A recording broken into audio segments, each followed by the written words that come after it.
Hello everyone, welcome to Career Information। Maharashtra state electricity transmission corporation limited के under एक recruitment जारी किया है for the post of assistant engineer, जो 3 stream के लिए एलिजिबल है।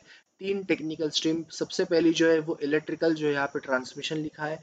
सेकंड जो है वो है आपका टेलीकम्युनिकेशन यानी इलेक्ट्रॉनिक्स के कैंडिडेट्स यहाँ पे अप्लाई कर सकते हैं। और तीसरा जो है वो है असिस्टेंट इंजीनियर सिविल की पोस्ट। तो इन डिटेल आपको मैं इस वीडियो में जो मेन इंफॉर्मेशन है, जैसे कि कितने पोस्ट है, कितनी वैकेंसी है, एलिजिबिलिटी क्राइटेरिया क्या है, कौन कौन यहाँ पे फॉर्म फिलअप कर सकता है, अप्लाई कहाँ से करना है और सिलेक्शन क्राइटेरिया क्या होगा, सारी इंफॉर्मेशन आपको इन शॉर्ट इस वीडियो में मैं आपको आगे बताऊंगा। और लास्ट में जो अप्लाई ऑनलाइन का लिंक है और नोटिफिकेशन का लिंक, दोनों लिंक मैं आपसे शेयर कर दूंगा डिस्क्रिप्शन बॉक्स में। तो सबसे पहले चलते हैं इसके पीडीएफ की तरफ। तो यस, यहाँ पे 3 पोस्ट के लिए वैकेंसी है फॉर असिस्टेंट इंजीनियर ट्रांसमिशन की। जो इलेक्ट्रिकल की है, इलेक्ट्रिकल स्ट्रीम के लिए यहाँ पे सबसे ज़्यादा वैकेंसी है, वो है 170। बाकी आपकी जो कैटेगरी है उसके हिसाब से आप अप्लाई कर सकते हैं। उसके बाद में नेक्स्ट जो है वो है आपका टेलीकम्युनिकेशन, जिसमें 25 वैकेंसीज है। उसके बाद में असिस्टेंट इंजीनियर सिविल के लिए यहाँ पे 28 वैकेंसीज यहाँ पे लगभग है। ओके, उसके बाद में पे स्केल और यहाँ पे टोटल जो आपको कितना रिनोमिनेशन मिलने वाला है वो भी यहाँ पे इन डिटेल बताया है। ओके, तो लगभग 80,000 जो है आपका, उतने तक आपका जो होगा विदाउट ऑफिस अकोमोडेशन आपको मिलेगा ग्रॉस। बाकी ये स्केल यहाँ पे दिया हुआ है। एलिजिबिलिटी क्राइटेरिया बहुत सिंपल है, जैसे मैंने आपको ट्रांसमिशन का वही बताया, bachelor degree in electrical engineering and technology, यानी कि आपका बी या फिर बी टेक इलेक्ट्रिकल में होना चाहिए। वही सेम आपका टेलीकम्युनिकेशन के लिए आपका बी या फिर B tech electronics and telecommunication में होना चाहिए। उसके बाद में सिविल के लिए भी same criteria, B B tech in civil. कोई भी एक्सपीरियंस की ज़रूरत नहीं है, ये सारे एंट्री लेवल पोस्ट है। Okay, assistant engineer. Degree should be from a university और इंस्टीट्यूट इन इंडिया, जो है आपका एक्ट के अंदर आता हुआ या फिर एआईसीटी के अंदर आता हुआ चाहिए, जो नॉर्मली होता है। ओके, उसके बाद candidate have to acquire above qualification, याद रखना 24 मई से पहले आपका होना चाहिए। एपियर अगर आप हो तो आप एलिजिबल नहीं हो, क्योंकि आपका 24 मई के अंदर आपका क्वालिफिकेशन पूरा होना चाहिए। ओके, उसके बाद में candidates, okay, secure place in merit list as per obtain written test will not consider. इसका मतलब ये है कि अगर आप फॉर्म फिलअप करते हो और आप मेरिट लिस्ट में आते हो और आपके पास आपका फाइनल मार्कशीट या फिर क्वालिफिकेशन कंप्लीट नहीं है, तो आप वहाँ पे डिसक्वालीफाई हो जाओगे। एज लिमिट बहुत सिंपल, 38 जो है वो ओपन कैटेगरी, बाकी कैटेगरी जो है रिजर्व वो है यहाँ पे 43। Okay, for all the post. उसके बाद में बात करेंगे जो है आपके रिजर्वेशन। सो ये याद रखना, आपके पास caste certificate plus caste validity certificate भी होना जरूरी है, अगर आप बिलोंग करते हो कैटेगरी से। सबसे इम्पोर्टेंट और एक चीज, डोमिसाइल ऑफ महाराष्ट्र स्टेट। तो जो भी बच्चे अप्लाई करने वाले हैं, the candidates applying for the post of particular assistant engineer should be domicile of Maharashtra state. तो जो भी आपकी कैटेगरी होगी उसके हिसाब से याद रखना। ओके, सो ये चीज याद रखना। उसके बाद में लिस्ट ऑफ डॉक्यूमेंट्स, जैसे कि ओबीसी के लिए नॉन क्रिमिलियर, डोमिसाइल सर्टिफिकेट बहुत जरूरी है, कास्ट वैलिडिटी, ये सारी चीजें आपको जरूरी है। ओके, ईडब्ल्यूएस के लिए भी याद रखना, जो है आपका सर्टिफिकेट होना बहुत बहुत ज्यादा जरूरी है।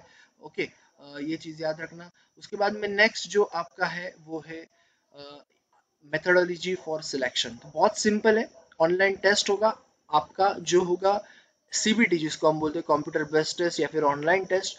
आपका होगा मल्टीपल चॉइस यानी कि ऑब्जेक्टिव, ये चीज याद रखना। और उसी के ऊपर आपका सिलेक्शन होगा, कोई भी इंटरव्यू आपका नहीं होने वाला है।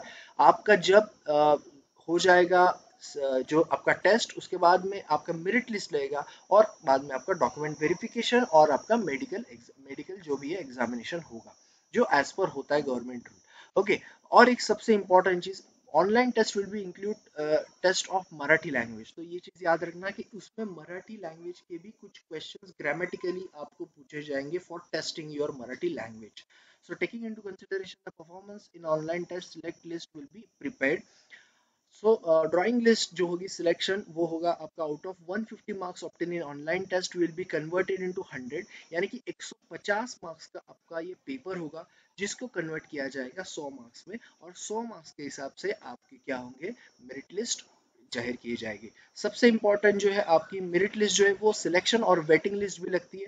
इससे पहले भी जो महाराष्ट्र में जो बाकी डिपार्टमेंट है डिस्कॉम या फिर जनरेशन, इसका भी ऐसा हुआ है कि सिलेक्शन लिस्ट लगती है, उसके बाद में वेटिंग लिस्ट भी लगती है, और मोस्टली वेटिंग लिस्ट वालों का भी सिलेक्शन हो जाता है।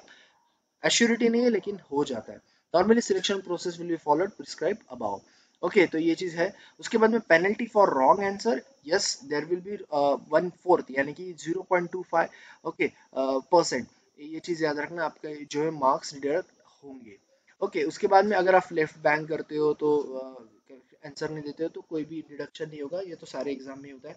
रिटर्न टेस्ट जो है महाराष्ट्र स्टेट के जो भी बहुत सारे सेंटर से वहीं पे होंगे, आपके नज़दीक जो भी होगा आप वहाँ पे जा सकते हैं, और वो आपको डालना है ऑनलाइन फॉर्म में। ये याद रखना, प्रेफरेंस आपको 3 ऑप्शंस पूछे जाएंगे, और प्रेफरेंस के हिसाब से ऐसा नहीं है कि आपको पहले ही प्रेफरेंस मिलेगा, लेकिन मोस्टली मिलता ही है, लेकिन आपको 3 ऑप्शन यहाँ पे पूछे जाएंगे।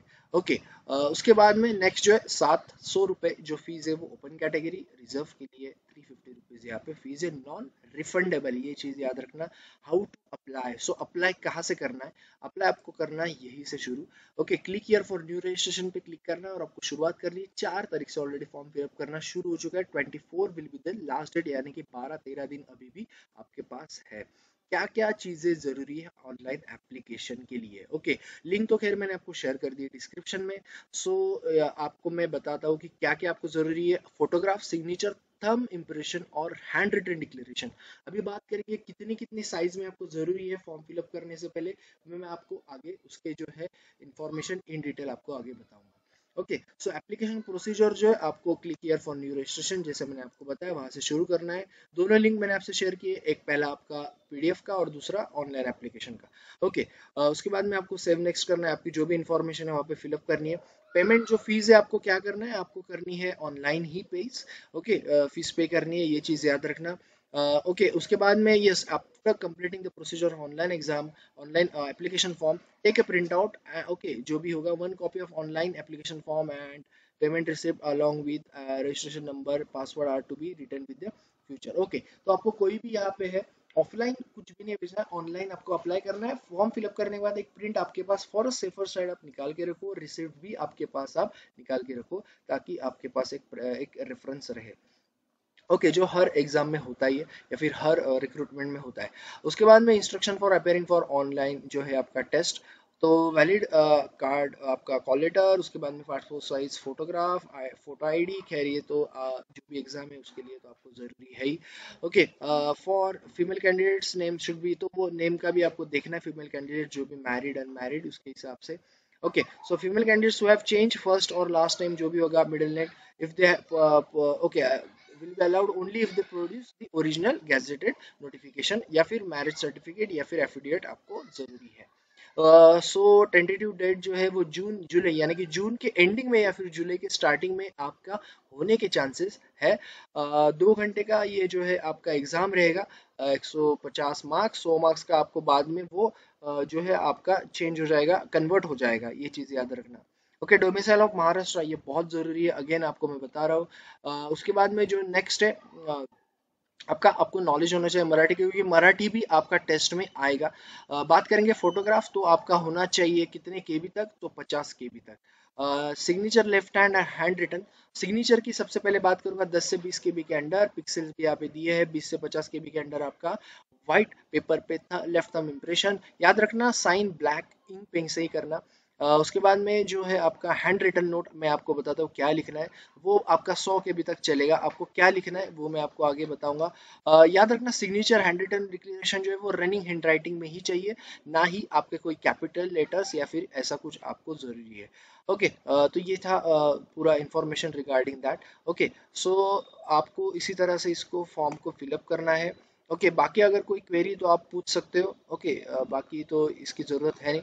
सो ये था पूरा इसका इंफॉर्मेशन, कैसे आपको फिलअप करना है और कैसे आपको बाकी इंफॉर्मेशन यहाँ पे लिखनी है।